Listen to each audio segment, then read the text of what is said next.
When it comes to surviving the campaign, I know everybody has different struggles.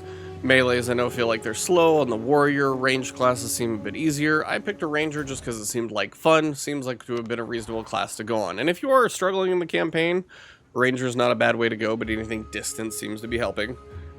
Monk is one I do want to try, it seems like it would be fun.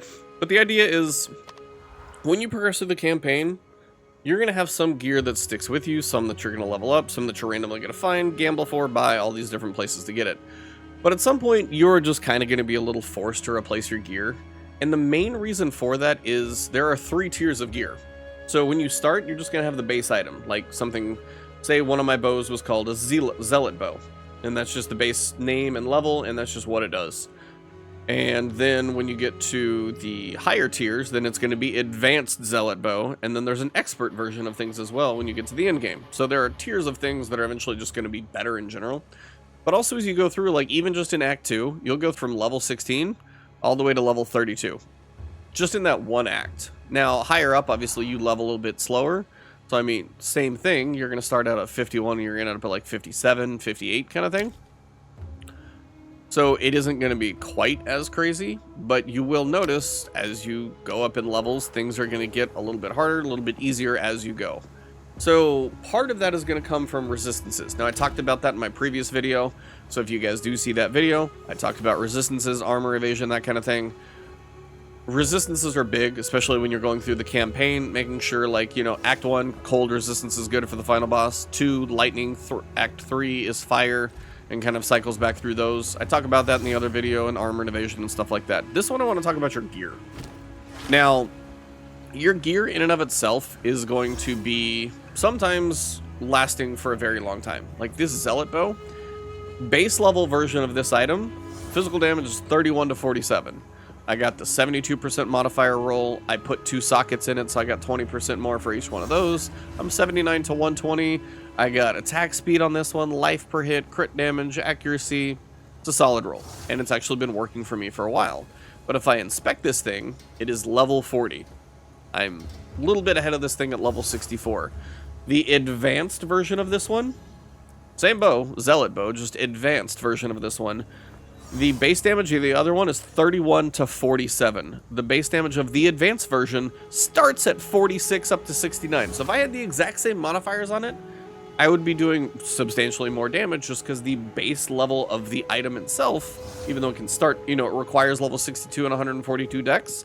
I satisfy those things now, so I'm at the point where I can see just a normal version of this one now that's going to be better. Same exact rolls, they're only tier 1, tier 2, tier 3, and it would still be a way better bow because the base numbers I'm starting with are all going to get multiplied up. The difference is you're also going to notice if you run around in Act 1 and say you get a belt and it's going to have add to maximum mana, I guarantee you it's probably not going to give you 88. Because 88, when you're running around in like Act 1, would be a massive chunk of mana, because when you're early on, you're not spending that much. But you'll notice this one is a tier 7 roll on max mana. That's a big difference. Same thing when you look at fire resistance, for example, on these gloves. These are level 52 gloves, they're not bad, but the fire resistance roll itself was a tier 3. Now I got a tier 7 and a tier 6 roll that are decent, but the fire resist is tier 3. You might see a tier 3 roll early on. Later on in the game, if you get a roll on like an item level 60, now I see a tier 6 fire resistance roll. It's 32% fire resist. That's a double the difference. And then on top of that, I've also got the cold resist up there too. Like, that's a damn good ring that I've got as an alternative depending on what I'm facing. So if I need fire resist, I'll throw this one on. I've got chaos resist as well. That's a pretty good option in there, depending on what I need. So right now, my fire resist is high, cold is really high, lightning's a bit low, so if I feel like I want lightning, switch it out. That's a bit more well-rounded, actually. But the idea is, there's no way I'm going to see a tier 6 or a tier 7 roll on anything from an earlier piece of loot. So something that's going to be a level 35, level 40, whatever it may be, is just going to have a lower potential, and at some point you're going to have to find something to commit to make something better. Now, my stash, I did buy stash tabs, so you can, you know, look at things a little bit differently if you're sitting on, like, a really tight budget of space. But notice I kept every ring. I've got chaos resistance rings. If I see chaos resist, I know that's an in-game thing. So I'm just in. I don't know how it's going to go, but I've got that. cold resist, lightning resist, fire resist. Any of these that you keep, I will tell you, like, this is just a basic ring. It is a level 40 ring, so it's obviously a little higher than you might see. But just the implicit fire resistance is 30%. If I did nothing else but put this ring on when it comes to the final, you know, boss in Act 3 or maybe in Act 6, if my fire resistance can be 75% when it comes to the final boss of this act, which is going to be Act 6, but, you know, Cruel 3, or Act 3, and I could get really high fire resist, that fight is going to be so much easier. So I would keep these things for one, because it's really nice to have those options, but it's also a point where you notice the potential of what the gear is going to do. So that's why, like, the ring that I've got on with the fire resistance that can do 32%, that's just a higher level ring. And my bow is an example of this. It's a level 40. It's got tier 2s and tier 3s. But if I found that advanced zealot bow and I was seeing tier 6s, tier 7s, the potential of that is so much higher. And that's where you really do need to eventually roll the dice. And it's either going to be finding a vendor that has a good bow. Maybe it's something that's like, this is tier 1, this is tier 2. Those kind of suck. So I don't really love that. Maybe it's just gambling on a weapon. It's like, okay, I've been saving up some money. Maybe I can cash some in. And I did this on my quiver here on a different attempt at recording this video. But this is an item level 47. It's not bad, but it's like I've got tier 1, tier 5, cold damage.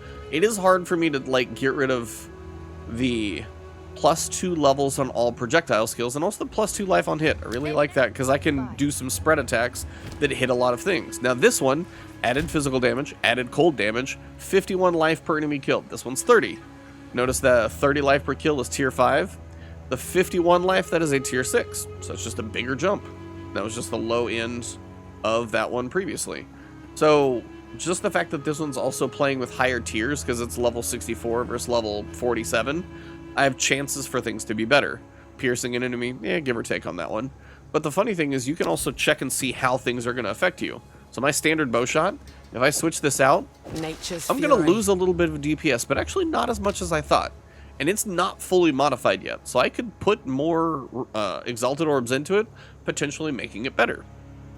But also it's got attack speed, which is going to help boost the DPS.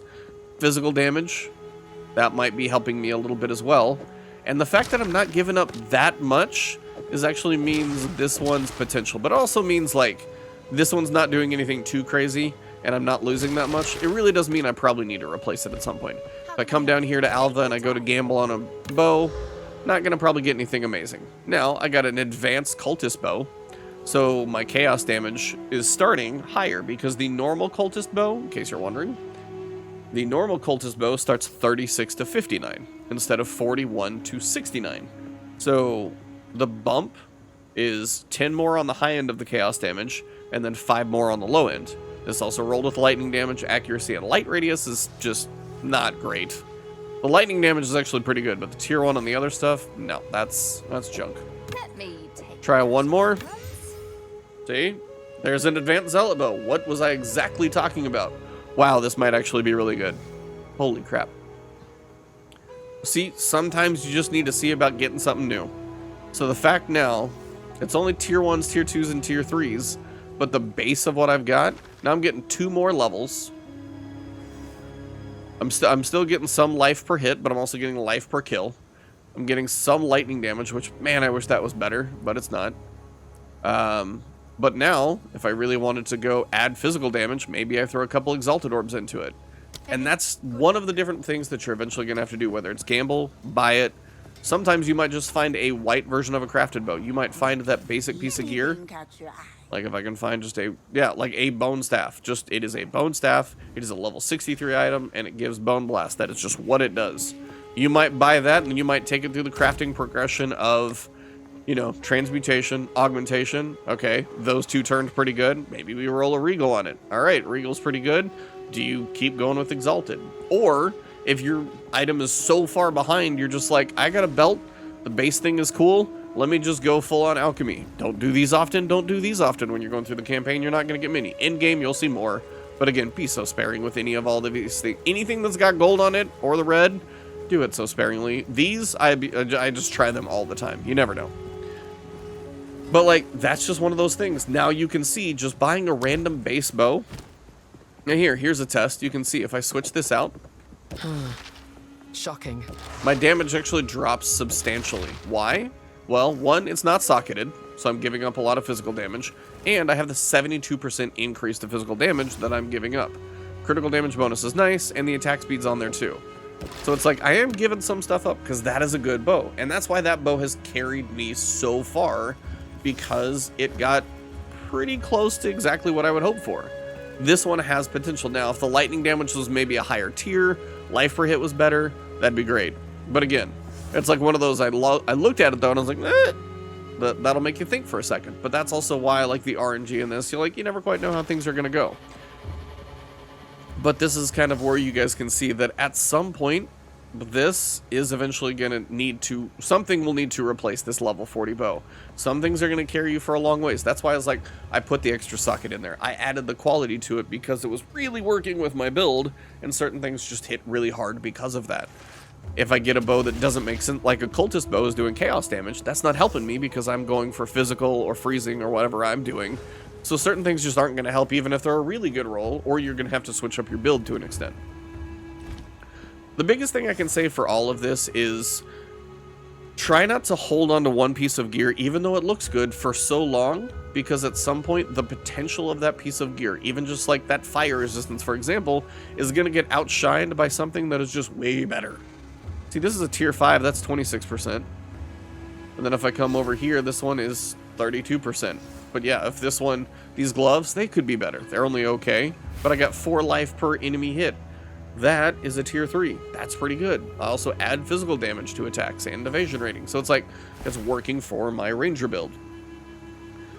It's kind of the whole point of this video is to say it's like, tinker with stuff. Like flasks, I experiment with those all the time, because when it comes to the currency you spend, it's these two. You can experiment with flasks all the time. I think my other characters are going to have plenty to pick from. Not all of these are good, but you can experiment. But yeah, these orbs, not hard to come by. This stuff is where you really got to get picky. It's got to be really good for me to consider anything past a Regal. And even these are pretty sketchy on... It's got to be really good on the first two to try and go Regal. And if the Regal doesn't hit, I'm definitely not spending these. Every blue moon I'll try and alchemy if I get a number of these, just to roll the dice and see something good. But yeah, you'll feel the jump when you finally replace that piece of gear that's been holding you back. I understand holding on to something good for a while because something may just be that good. But don't try and sleep on something so long and then be like, man, these bosses are taking longer, these guys are dying a little slower. Check the gear and check the gear level. If it's 40 and you're 64, yeah, it probably needs replaced. If it's 52, it might be doing okay. 58, 57, 49, we'll think about it. My amulet at 38, that one's been a minute since that one, but that one had some pretty damn good rolls on it, so it's kind of tough. 34 ring. Remember, the tiers, 15443 or 15432. Pretty good.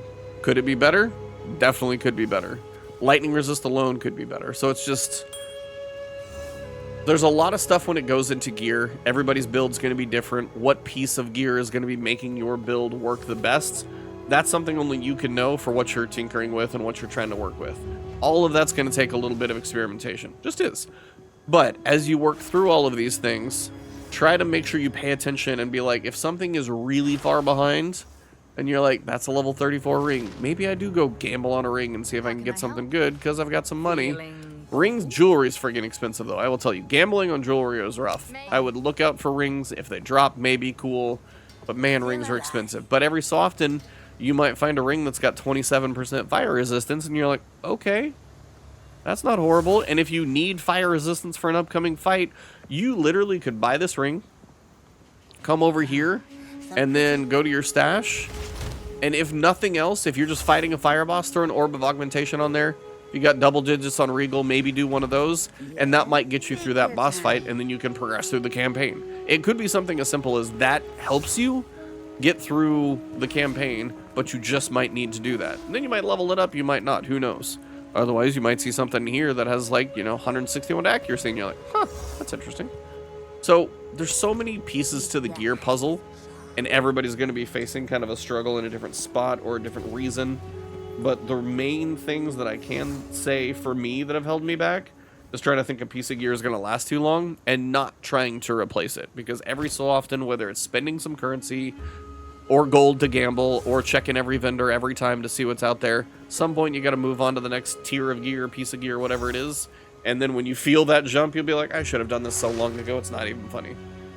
So I know this is a bit of a rambling video, but hopefully you guys learned something out of this one. I'm going to be out of town, so just giving you guys a little bit of food for thought while I'm gone. But if you did enjoy this one, drop a like below, subscribe, hit the alert bell if you want to see more from me. I'll be covering Path of Exile 2, and then obviously more stuff in January and February. Monster Hunter Wilds is coming, so lots of stuff on the channel on the way. If you want to see more from me, hope to see you back here. You can also find me on Twitter and Twitch and Blue Sky and everything Ebontis. But either way, I will see you all very soon. Thank you for the support, and have a good one.